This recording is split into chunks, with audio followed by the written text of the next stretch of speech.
नमस्कार, स्वागत है आपका इंडिया न्यूज के डिजिटल प्लेटफॉर्म पर। मैं हूं आपके साथ आपका दोस्त अतुल प्रताप सिंह। राहुल गांधी के निशाने पर आमतौर पर प्रधानमंत्री मोदी हमेशा ही रहते हैं। एक बार फिर से अडानी का नाम लेकर राहुल ने प्रधानमंत्री मोदी पर निशाना साधा है और कहा कि जांच होगी कि नहीं होगी, क्योंकि प्रधानमंत्री खामोश है। वहां पत्रकारों ने सवाल पूछा कि शरद पवार ने भी अडानी से मुलाकात की थी और जब आप आरोप लगाते हैं तो फिर बीजेपी की तरफ से तर्क दिया जाता है कि सिर्फ आप बीजेपी को या फिर प्रधानमंत्री मोदी को खासतौर पर क्यों टारगेट करते हैं। जिन राज्यों में अलग अलग सरकारें हैं, कांग्रेस की भी कई जगहों पर सरकारें हैं, अडानी के प्रोजेक्ट वहां पर भी चलते हैं। तो राहुल गांधी ने जवाब दिया कि प्रधानमंत्री शरद पवार नहीं है, प्रधानमंत्री मोदी है। मैं मोदी जी से ही जवाब चाहता हूं और चाहता हूं कि अडानी के मामले पर कम से कम अपनी चुप्पी तोड़ें। पिछले दिनों कोयले को लेकर ये एक खबर एक विदेशी मैगजीन में या अखबार में छपती है कि असल में कम कीमत पर कोयला खरीदा गया और फिर उसे ऊंचे दाम पर बेचा गया। अब अखबार के हवाले से खबर तो आई जिसे सरकार खारिज कर रही है, नकार रही है, लेकिन राहुल को जब भी कहीं अडानी का जिक्र होता है तो तुरंत मौका मिल जाता है कि वो प्रधानमंत्री पर निशाना साधे। वो चाहे सदन के अंदर हो या फिर सदन के बाहर किसी प्रेस वार्ता में हो, किसी रैली में हो, किसी और मंच पर हो।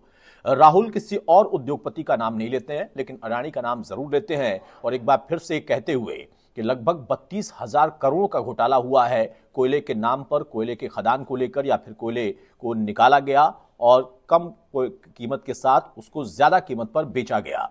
अब इसके कोई तथ्यात्मक सबूत तो नहीं दे पाए राहुल गांधी। एक मैगजीन का या एक अखबार की कटिंग का हवाला वो जरूर देते हैं कि ऐसी खबर छपी है और उस खबर के आधार पर मैं प्रधानमंत्री से जानना चाहता हूं कि आखिर अडानी के मामले पर खामोशी क्यों हो जाती है। हमने देखा है कि चुनावी समर हो, चुनावी साल हो, चाहे वो 19 का चुनाव हो, राज्यों के अलग अलग चुनाव हो, राहुल जब भी किसी चुनावी मंच पर जाते हैं तो अडानी का नाम लेकर जरूर वो हमलावर होते हैं प्रधानमंत्री मोदी पर। बीजेपी उल्टा उन पर पलटवार करती है, कहती है कि आप राजस्थान की बात करिए, आप छत्तीसगढ़ की बात करिए, वहां पर भी अडानी के कई प्रोजेक्ट चलते हैं और जो उद्योगपति होता है वो किसी एक सरकार के साथ नहीं होता है, वो हर सरकार के साथ होता है। उसको अपना उद्योग चलाना है, उसको प्रोजेक्ट्स मिलने चाहिए और वो सरकार से जो तय चीजें होती हैं उसके आधार पर किसी भी प्रोजेक्ट को अपने पास ले आता है या फिर उस पर काम शुरू करता है।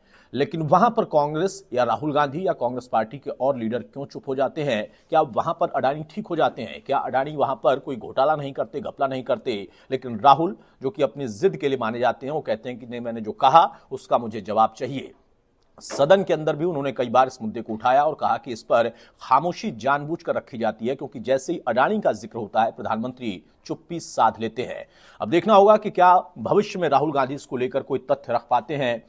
जिस खबर का हवाला देकर उन्होंने ये बड़ा आरोप प्रधानमंत्री पर फिर से लगाया है, अडानी पर फिर से लगाया है, क्या उसके कोई तथ्यात्मक सबूत भी वो दे पाते हैं? क्योंकि बीजेपी कहती है कि सबूत के बिना आरोप लगाने में माहिर हैं राहुल गांधी।